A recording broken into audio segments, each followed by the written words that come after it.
বাংলাদেশের দক্ষিণ প্রান্তে অবস্থিত পর্যটন জেলা কক্সবাজার। জেলার অদূরে সাগর পাহাড়ের মিতালিতে গড়ে উঠেছে দেবাদিদেব মহেশের নাম অনুসারে সাগরকন্যা মহেশখালী উপজেলা।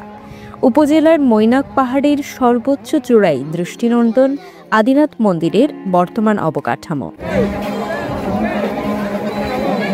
বাংলাদেশের উপকূলীয় শহর কক্সবাজার থেকে ১২ কিলোমিটার দূরের দ্বীপ মহেশখালী অবস্থিত। কক্সবাজার থেকে সাগরপথ পাড়ি দিয়ে যায় পর্যটকরা। এই সময় ঘাটে বোটের অভাবে বিড়ম্বনা পড়ে এবং হয়রানির শিকার হয় পর্যটক পূর্ণার্থীরা। এবারের ঈদের টানা ছুটিতে প্রতিদিন হাজার হাজার পর্যটক ঘুরে যাচ্ছে আদিনাথ মন্দির। তারা উপভোগ করেন আদিনাথ মন্দির ও পাহাড়ের সৌন্দর্য। অন্যদিকে সনাতনী পূর্ণার্থীরা মন্দির পরিদর্শন ও পূজায় নিমগ্ন হয়। রামনবমী ও বাসন্তী পূজা হওয়ায় ভক্তদের ভিড় বাড়ে।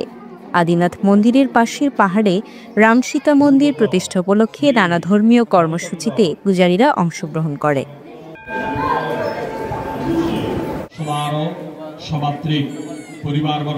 একদিকে পর্যটক, অন্যদিকে ভক্ত পূর্ণার্থীদের ভিড় বেড়েছে। পর্যটক আর দর্শনার্থীদের মিলন মেলায় পরিণত হয়েছে আদিনাথ মন্দির। এছাড়া আদিনাথ মন্দিরের পাদদেশে রাখাইনদের তৈরি পণ্যের দোকানে চাপ বেড়েছে। পছন্দের পণ্য কিনে নিয়ে যাচ্ছে পর্যটকরা। বিশ্বের বিভিন্ন দেশ থেকেও প্রতিনিয়ত হাজার হাজার তীর্থযাত্রী পুণ্য অর্জনের জন্য এ মন্দিরে আসেন। মৈত্রী দে, CCN।